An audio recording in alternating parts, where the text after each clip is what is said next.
अब हम अभ्यास के प्रश्नों को देखते हैं और उन्हें समझते हैं कि क्या कह रहा है हमसे। अब हमारा पहला क्वेश्चन है कि हमारे भोजन के मुख्य पोषक तत्वों के नाम लिखें। ठीक है, हमारे भोजन के मुख्य पोषक तत्वों के नाम लिखिए। अब हमारे भोजन के मुख्य पोषक तत्व क्या होते हैं, तो हमने पहले ही देखा है कि हमारे भोजन के मुख्य तत्व क्या होते हैं। तो मुख्य जो है कि कितने हैं, तो 5 होते हैं। कितने होते हैं, 5 होते हैं। एक में क्या होता है, कार्बोहाइड्रेट, क्या हो जाता है, कार्बोहाइड्रेट। 2 में क्या हो जाएगा, 2 में हमारा क्या हो जाता है, वसा। 3 में क्या हो जाएगा, प्रोटीन। 4 में क्या हो जाएगा, विटामिन।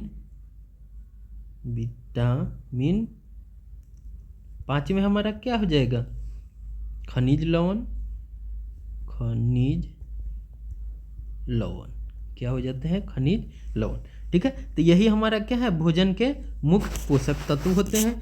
2 नंबर क्वेश्चन में हमसे कह रहा है कि निम्नलिखित के नाम लिखिए। ठीक है, तो क्या है, पोषक जो मुख्य रूप से हमारे शरीर को ऊर्जा देते हैं। और जो हमारे शरीर को ऊर्जा देते हैं उसे क्या कहते हैं, तो हमने अध्याय में सीखा था कि हमारे शरीर को ऊर्जा क्या देते हैं, तो कार्बोहाइड्रेट और वसा देते हैं। क्या देते हैं,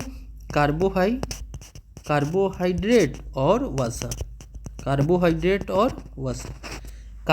और वसा ही हमारे शरीर को क्या करते हैं, ऊर्जा देते हैं। ख में कह रहा है कि पोषक जो हमारे शरीर की वृद्धि और अनुरक्षण के लिए आवश्यक है। तो हमारे पोषक जो हमारे शरीर की वृद्धि और अनुरक्षण के लिए आवश्यक हैं वो क्या होते हैं, तो वो प्रोटीन कहलाते हैं। क्या होते हैं, प्रोटीन ही हमारे शरीर की वृद्धि और अनुरक्षण के लिए आवश्यक है।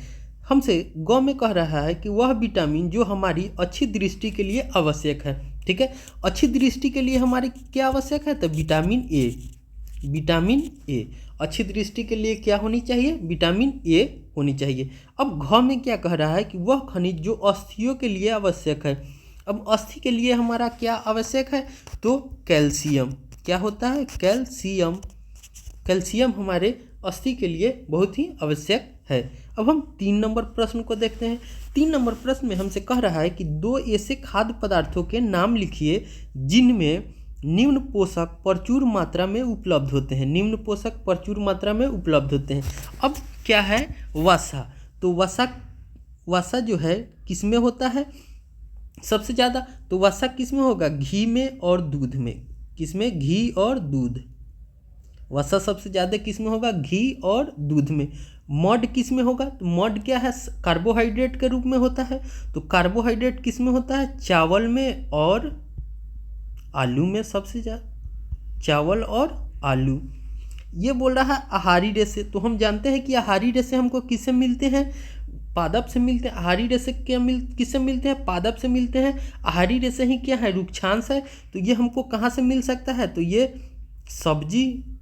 सब्जी और फल से मिल सकते हैं, सब्जी और फल। ठीक है, अब प्रोटीन किससे हमको मिलेंगे, तो दाल और पनीर, राजमा, ये सब क्या है, प्रोटीन का मुख्य स्रोत है। ठीक है, अब हम आगे देखते हैं 4 नंबर प्रश्न को।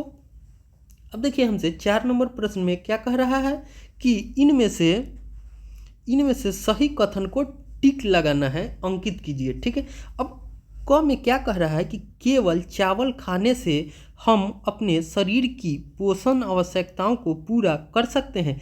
सिर्फ चावल खाने से हम अपने शरीर की पोषण आवश्यकताओं को पूरा कर सकते हैं, तो नहीं, गलत है।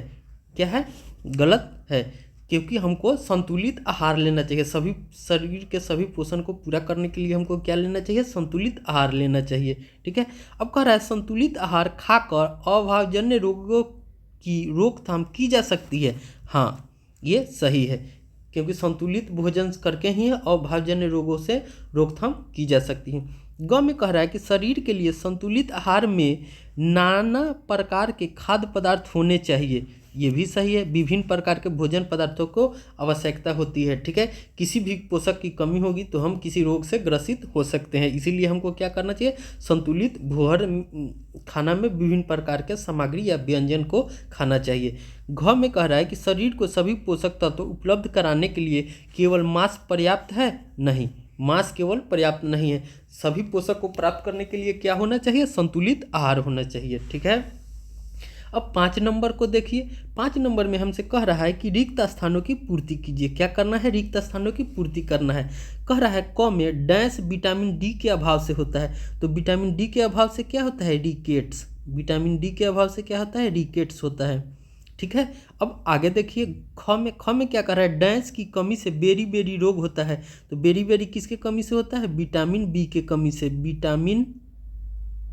विटामिन बी के कमी से क्या होता है, बेरी बेरी होता है। यहाँ पर लिख लीजिएगा रिकेट्स किसके कारण, विटामिन डी के कारण, विटामिन डी के अभाव से होता है।